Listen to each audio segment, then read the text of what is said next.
अस्सलाम वालेकुम ख़वातीन हज़रात and welcome back to another episode of Dil Se दिल तक। पिछले 3 एपिसोड्स के अंदर हमने एग्रेसिवली एंड इंटेंसिवली इकोनॉमी को डिस्कस किया, ख़ास तौर पे पाकिस्तान की इकोनॉमी को। और अनफॉर्चुनेटली हमने पाकिस्तान के एस्पेक्ट से इतनी ज़्यादा नेगेटिव कि during the research of these videos मुझे डिप्रेशन होना शुरू हो गया था। तो ऑब्वियसली आई नो कि आप लोगों के ऊपर, जो हमारी ऑडियंस है जो कि एपिसोड्स देख रही है, उनके ऊपर भी कहीं ना कहीं ये नेगेटिवली हिट की गई होगी। तो मैंने सोचा कि इकोनॉमिक्स और फाइनेंसेस वाले इस टॉपिक को वाइंड अप करते हैं, और वाइंड अप करते हुए जो हमारा फाइनल एपिसोड होगा फाइनेंस और इकोनॉमिक्स के ऊपर, उसके अंदर हम एक्सप्लोर करते हैं कि कैसे आप, मैं या जितने भी इंडिविजुअल्स रहते हैं पाकिस्तान के अंदर, वो आने वाले कैटास्ट्रॉफिकल इकोनॉमिकल डिजास्टर से और इन्फ्लेशन से अपने आप को कैसे बचा सकते हैं। अगर मैं डाउन डाउन आप लोगों को एपिसोड के अंदर शो हो रहा हूँ तो उसके लिए पहले से ही माजरत, बट तबीयत बहुत ज़्यादा ख़राब है। आज मैं इस काबिल हुआ था कि मैं उठ के एपिसोड आप लोगों के लिए रिकॉर्ड कर सकूं, तो मैंने सोचा कि you know why not, so let's dive into the episode.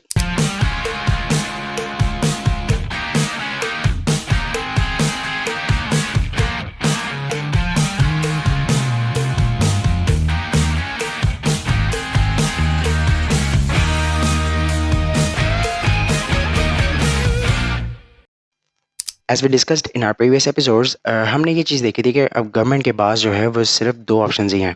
या तो वो स्ट्रक्चरल रिफॉर्म्स की तरफ जाते हैं जिसमें ओवरऑल थोड़े टाइम के लिए जॉबलेसनेस आएगी, महंगाई बढ़ेगी, इन्फ्लेशन ज़्यादा होगी, बाइंग पावर, हमारी बाइंग पावर जो है वो कम होगी। ओवरऑल थोड़ी सी क्योस वाली और थोड़ी सी मुश्किल वाली सिचुएशन आने वाली है। बट इससे होगा ये कि over the turn off 6 to 8 के बाद हमारी जो सिमत बिगड़ी हुई है इकोनॉमी की, वो सीधी होना शुरू हो जाएगी।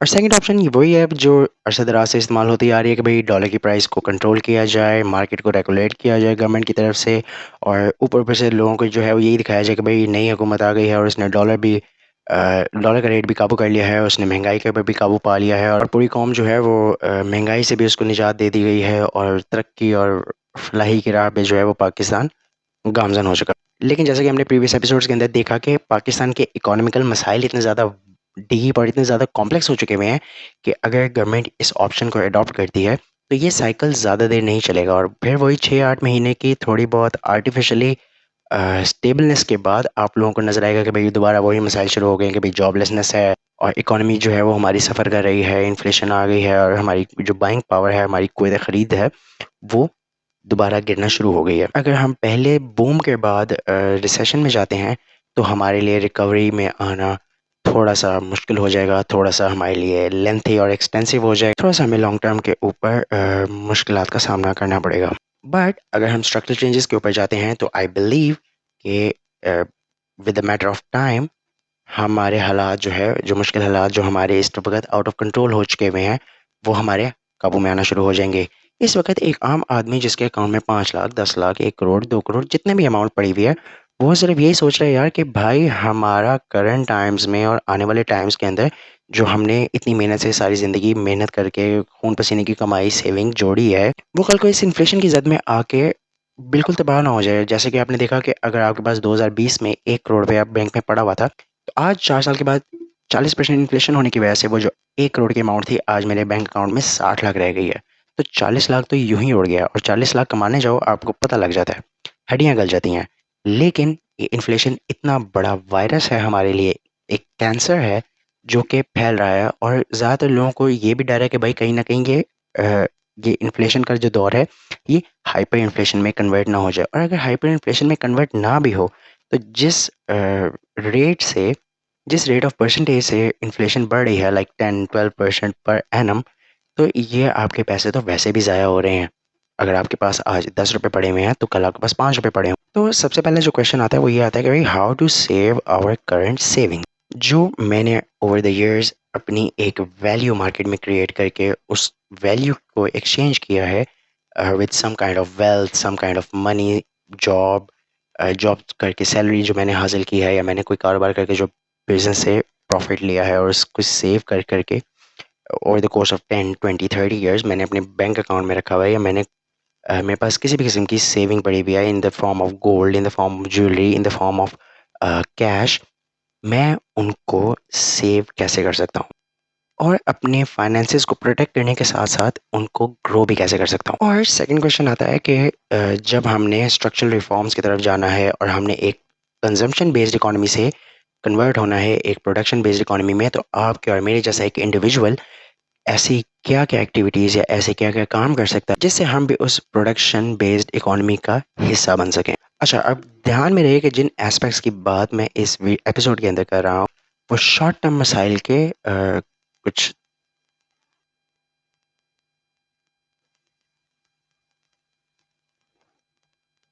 अच्छा, अब ये बात ज़हन में रखें कि जिन एस्पेक्ट्स की बात अच्छा, अब ये बात आप लोगों ने अपने ज़हन में रखनी है कि जिन एस्पेक्ट्स की बात वो शॉर्ट टर्म के ऊपर है।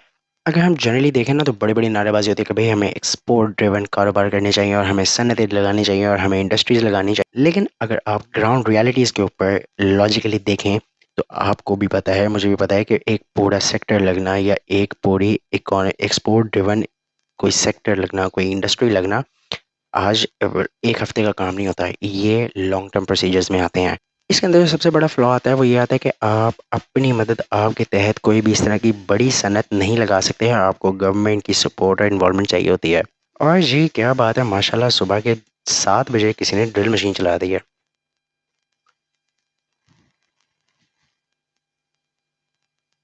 तो इस तरह की ये जो बड़ी-बड़ी बातें होती है कि भाई इंडस्ट्री लगा लें और सनतें बना लें और फैक्ट्रियाँ जो है वो खड़ी कर लें। इन चीज़ों को टाइम लगने वाला है, 10-15 साल के बाद आपको इसका इफ़ेक्ट नज़र आएगा। लेकिन मैं जिन एस्पेक्ट्स के बारे में बात कर रहा हूँ, एक तो वो इंडिविजुअल बेस्ड है और दूसरी बात वो फ़ोकस्ड हैं आने वाले 6 महीनों से लेके 1 साल के अंदर-अंदर तक। और ये जितनी भी बड़ी-बड़ी टर्म्स हम यूज़ करते हैं ना कि भई एक्सपोर्ट ड्रिवन हमें सेक्टर्स एस्टेब्लिश करने चाहिए। ये वो कुछ इंडस्ट्रीज़ हैं जिनमें आपको पहले इन्वेस्टमेंट थ्रो ऑन करनी पड़ेगी। 3, 4, 5 साल की इन्वेस्टमेंट आपको लगानी पड़ेगी before you can pull money back. आपके और मेरे जैसा इंसान ना हमारे पास 3 से 4 साल, 5 साल का वक़्त है, ना हमारे पास 3 से 4 साल की इन्वेस्टमेंट्स है किसी भी बिज़नेस सेक्टर पे लगाने के लिए। तो हम इस इन्फ्लेशन की मार से अपने आप को कैसे बचा सकते हैं? तो इस एपिसोड के अंदर मैं जो-जो चीज़ें डिस्कस करने वाला हूँ, ये शॉर्ट पीरियड ऑफ टाइम के लिए लायबल होंगी और ये वो कुछ एक्सपीरियंसेस हैं या ये वो कुछ मेथोडोलॉजीज़ हैं, जो कि मैंने with the passage of my life different domains के अंदर काम करके और डिफरेंट डोमेन्स के अंदर अ, बिज़नेस वेंचर्स और बिज़नेस प्रोजेक्ट्स करके और गलतियाँ करके मैंने अपनी ज़िंदगी से ज़ाती तौर पे सीखे हैं।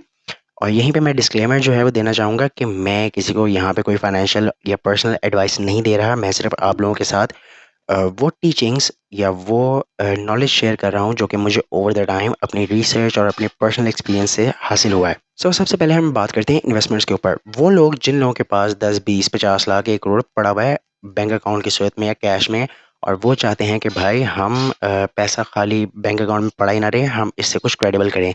ज़्यादातर आप लोगों ने ज़्यादातर आप लोगों ने सोसाइटी के अंदर देखा होगा कि यार बात होती है कि तुम कोई दुकान खोल लो, तुम कोई रेस्टोरेंट खोल लो, कोई कैफ़े खोल लो। आपको पता होना चाहिए कि हर साल पूरी दुनिया के अंदर जितने रेस्टोरेंट्स, कैफ़ेज़ और इस तरह के फूड ओरिएंटेड बिज़नेस खुलते हैं, उनमें से 98% फ़ेल हो जाते हैं।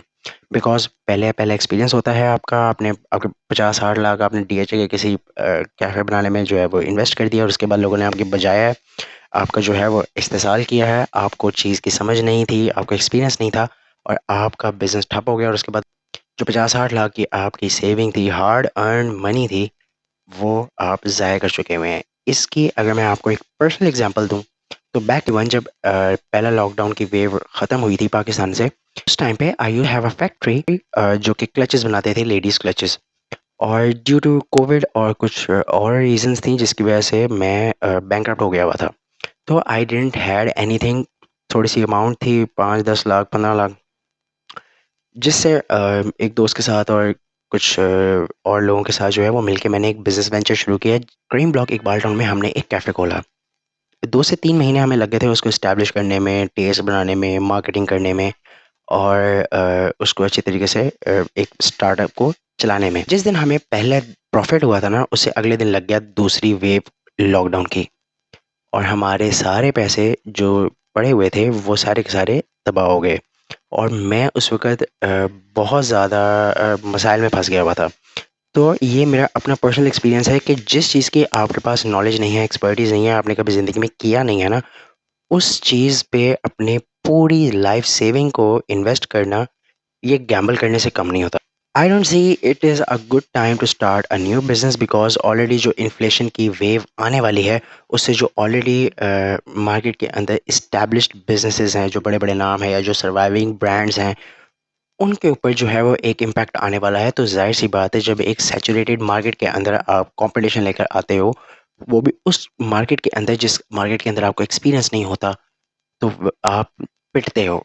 इट इज़ 100% श्योर कि आपने पिटना ही पिटना है। अच्छा, बिफोर गोइंग एनी फर्दर, मैं चाहूँगा कि हम लोग एक ज़रा क्विक नज़र जो है वो स्टॉक मार्केट के ऊपर भी डाल लें। मैं आपको एक क्विक ओवरव्यू देता चलूँ about the stock exchange market के। पाकिस्तान की स्टॉक एक्सचेंज मार्केट में ऑलमोस्ट 2,20,000 लोग जो हैं वो रजिस्टर्ड हैं, जिन्होंने किसी न किसी कंपनी के स्टॉक्स बाय किए हुए हैं। इट इज़ इंसेनली अनबिलीवेबल कि अगर आप इंडिया के ये नंबर्स देखें ना, तो वहाँ पे 150 मिलियन लोगों ने स्टॉक मार्केट में इन्वेस्ट किया हुआ है, यानी कि ऑलमोस्ट 1.5 अरब लोगों ने। और इसके साथ साथ अगर हम बांग्लादेश के नंबर्स की तरफ देखें, तो वो भी हमसे 10 टाइम्स ज़्यादा है। वहाँ पे 2 मिलियन प्लस लोगों ने जो है वो इन्वेस्ट किया हुआ है इन स्टॉक मार्केट, हालांकि उनकी पॉपुलेशन हमसे बहुत कम है। इंडिया में 1 in every 10 people have invested in their stocks, यानी 10 इंडियन लोगों में से एक बंदे ने जो है वो स्टॉक्स में इन्वेस्ट किया हुआ है। Whereas in Pakistan this number goes to 1 in 1,000। Can you believe it? मैं आपको एक एग्जांपल से समझाता हूँ कि स्टॉक मार्केट होती क्या है और ये शेयर्स वगैरह का फंडा क्या होता है। इन आवर कॉलेज डेज हमारे एक चाइल्डहुड फ्रेंड के वालिद साहब की एक स्मूदी का कैफ़े था, और वो बहुत ज़्यादा रिनाउंड था एक बाल टाउन मून मार्केट के अंदर।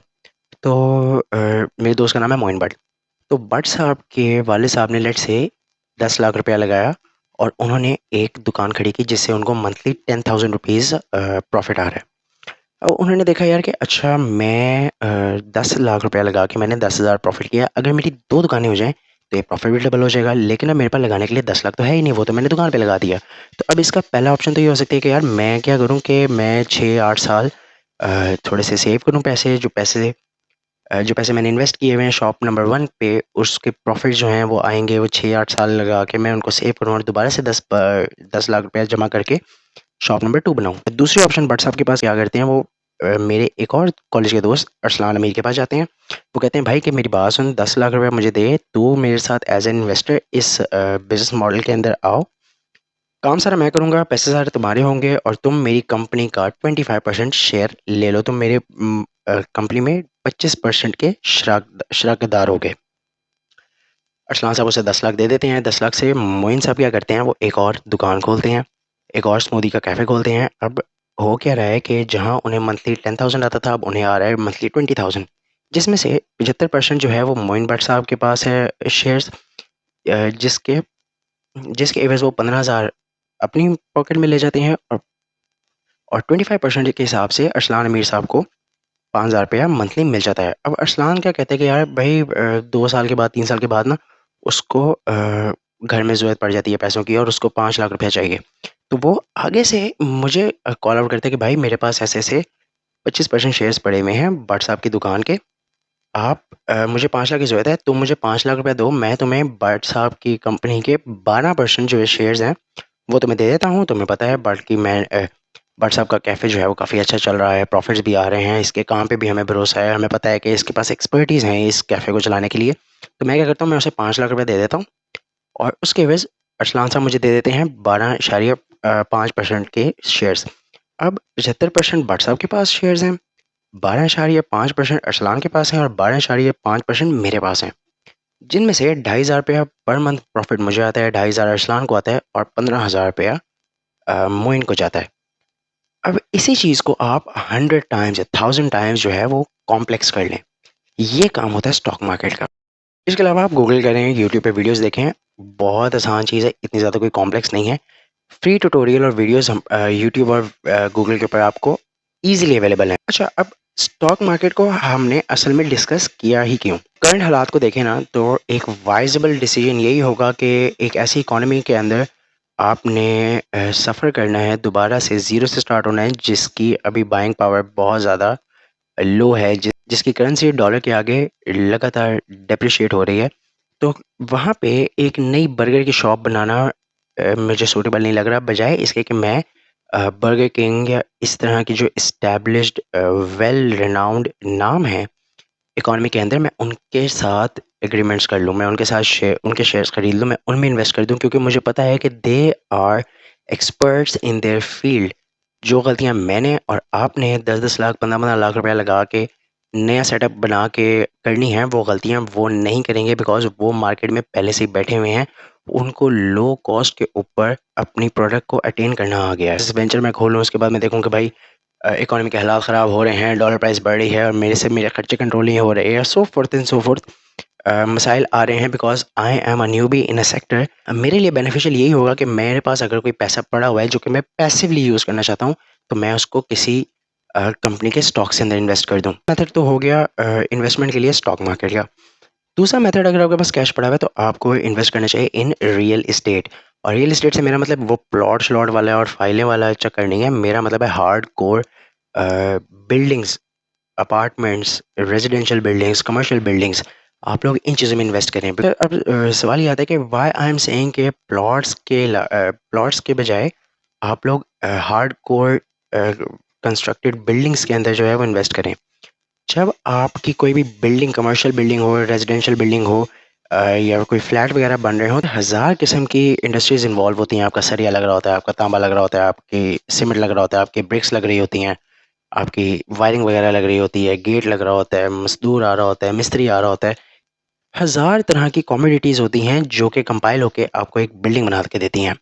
अब लेट्स से कि आप आज 5 मरले का एक घर बनाते हैं लाहौर की किसी सोसाइटी के अंदर, और उसकी वैल्यू आती है 1 करोड़, जिसके अंदर लैंड की प्राइस भी है और उसके ऊपर जितनी भी कमोडिटीज़ लगी हैं, सीमेंट आया है, पेंट आया है, मिस्त्री लगे हैं, उसकी मजदूरियाँ वगैरह, खर्चे अखराजात, सारे जितनी भी टोटल कॉस्ट आती है उस 5 मरले के घर की, वो आती है 1 करोड़। अब आज से 5 साल के बाद अगर मैंने वही एक 5 मरले का घर उसी सेम सोसाइटी के अंदर लेना हो, बनाना हो, तो मैं करंटली जो उस 5 मरले के घर को बनाने के ऊपर जो कमोडिटी की कॉस्ट आ रही है, उसको मैं कंपेयर करूँगा आपके साथ कि भाई आपका भी तो 5 मरले का घर था ना, खर्चा अगर आज वो कमोडिटीज़ मुझे 2 करोड़ रुपए की पड़ रही हैं, वो घर 5 मरले का जो आपने 1 करोड़ में बनाया था, आज 5 साल के बाद मुझे वो 2 करोड़ में कॉस्ट कर रहा है, तो अल्टीमेटली मेरे साथ-साथ आपके एसेट की प्राइस भी बढ़ेगी, बिकॉज़ ओवरऑल जो कमोडिटीज़ की प्राइस होती है, वो स्टैटिक एक ही मार्केट के अंदर फॉल कर रही होती है।